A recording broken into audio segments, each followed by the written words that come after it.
da mesma comunidade cristã, homens que viviam debaixo da lei judaica, e a gente sabe, né, que no tempo de Lucas, no tempo de Paulo, quando esses homens escrevem os seus escritos, não existia Novo Testamento. Os escritos de Lucas, de Paulo, de Marcos, eles jamais poderiam imaginar que isso se tornaria como algo inspirado por Deus e sagrado. Era um livro escrito comum, era uma conversa comum que eles escreviam, mas jamais poderiam acreditar que isso entraria no cânon sagrado como uma inspiração de Deus. Então, no que eles se baseiam para escrever a respeito de lei, a respeito de instrução? O Antigo Testamento. Isso está lá em 2ª carta de Paulo a Timóteo, capítulo 3, versículo de número 16, que toda a Escritura é divinamente inspirada por Deus, tá? Para exortar, para cuidar, para todas essas coisas.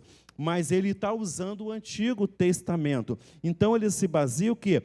Que todos esses homens que estavam aqui eram homens que viviam debaixo da lei. Era esses 10 leprosos, 9, o que o texto nos indica, eram israelitas. Eram homens que tinham Deus de Israel e vindo tantas vitórias que Deus de Israel tinha feito, tantas coisas maravilhosas que Deus de Israel tinha provido para o povo dele, quantas libertações, quantas provisões o Deus mandou, caiu maná do céu, abriu o mar vermelho, libertou esse povo. Ainda quando estava lá o rei Ezequias, estava lá, ele lá, descansando, dormindo, o Senhor mandou um anjo e matou 185.000 soldados de Senaqueribe.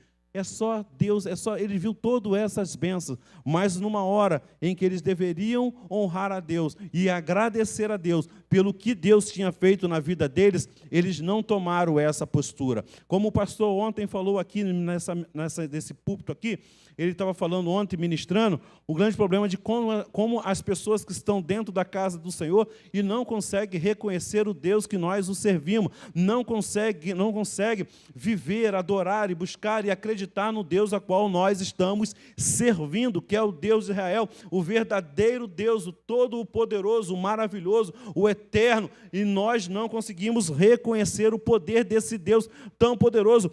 Esses homens que estavam condenados à morte, irmão, é como, por exemplo, hoje a gente ainda sabe agora, né, com o avanço da ciência, que tem o tratamento para a AIDS, mas por quantos anos você não tinha, pegava a pessoa que era infectada pelo esse vírus da HIV, já sabia que a sentença dele era a morte.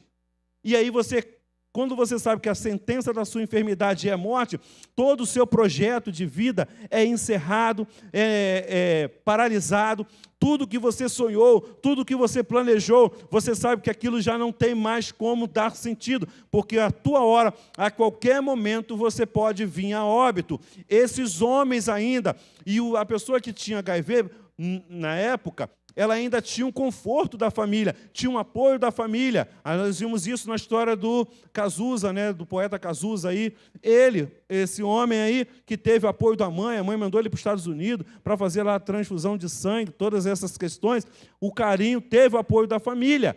Naquela época, os leprosos viviam isolados. Descobriu que tinha lepra, a vida dele se encerrou, paralisou e estagnou, não tem mais projeto de vida, não tem mais o que você fazer. Ou você espera a cura acontecer, ou você vai morrer. Não tinha o que se fazer. Esses homens eram afastados da sociedade. Agora você imagina, você num local onde você não tem mais contato com o seu familiar, você não tem mais contato com a sua mãe, você não tem mais contato com o seu pai. Gente, é muito fácil hoje a gente ouvir uma mensagem dessa e se lixar. Por quê, pastor? Porque hoje você sabe que isso não acontece na nossa vida. Você pode estar enfermo, mas a sua mãe está lá. Você pode estar doente, mas a sua mãe está lá. Mas naquele tempo as pessoas viviam sozinhos. Você sabe o que é viver longe de pai, mãe, de parente, de amigo, de tudo. Você saber que você não pode mais sair. Tem pessoas que estão no hospital, mesmo ela no hospital, ela tem um apoio lá dos enfermeiros, tem apoio dos médicos, tem apoio do psicólogo, assistente social. Sempre tem alguém dando um suporte para essas pessoas.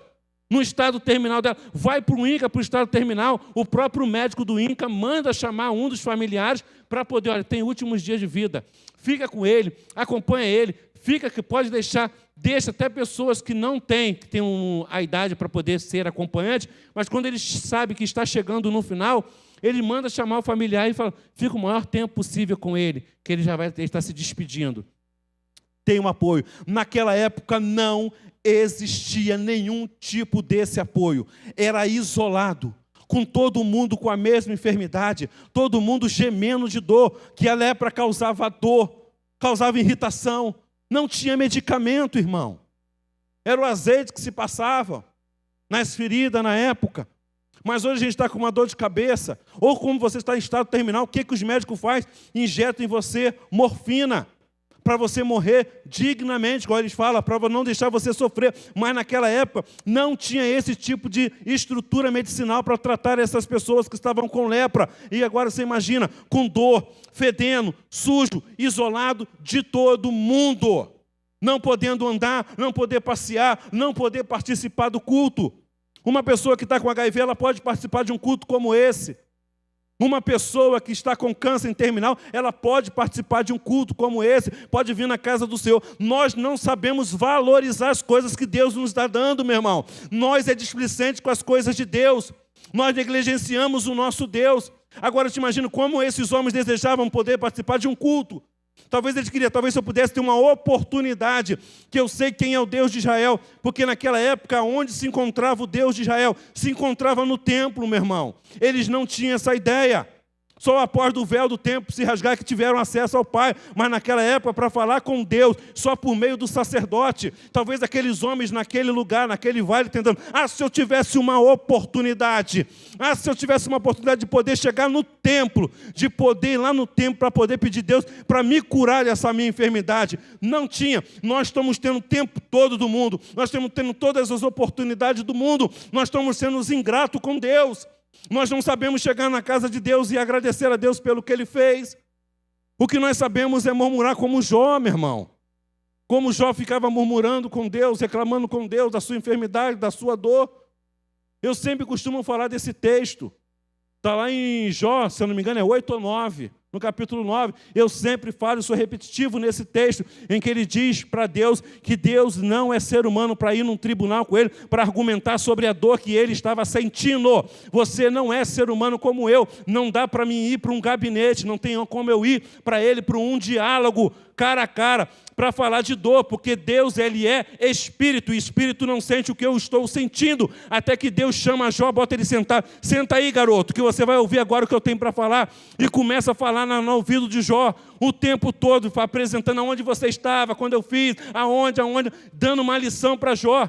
E depois Deus ainda faz mais ainda para ele, quando ele diz, antigamente eu só te conhecia de ouvir falar, mas agora eu te vejo face a face. Aí ele diz, eu sei que o meu Redentor vive e por fim se levantará. Ele está agora olhando a Cristo Jesus. Quando ele olha a Cristo e diz, Jó, você está chorando porque está com uma enfermidade aí. Olha lá, quando você diz que eu não sou ser humano para sentir o que você está sentindo.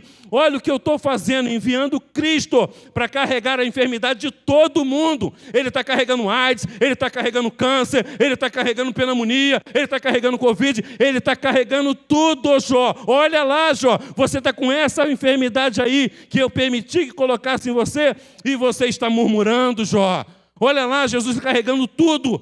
Toda tristeza, toda depressão. Você consegue, Jó, carregar a depressão que o mundo todo sofre hoje, Jó? O Jesus Cristo na cruz do Calvário está levando sobre si toda a depressão, toda a ansiedade, todo tipo de sofrimento. Então, quando nós paramos para murmurar, lembramos de uma coisa, que o Rei dos Reis levou sobre si todos os nossos problemas, para que hoje nós possamos estar aqui de agradecer a Deus pelo que Ele fez e porque Ele vai fazer ainda na nossa vida. Somos gratos a Deus, porque hoje você chegou aqui por esses pés maravilhosos que pisaram esse chão e você pôde amarrar um sapato, você pôde botar um tênis, tantas coisas boas que Deus fez. Primeiro foi fazer você conseguir comprar um tênis. Segundo foi fazer você conseguir amarrar esse tênis sozinho. Terceiro foi você conseguir caminhar. E quarto foi fazer você sentar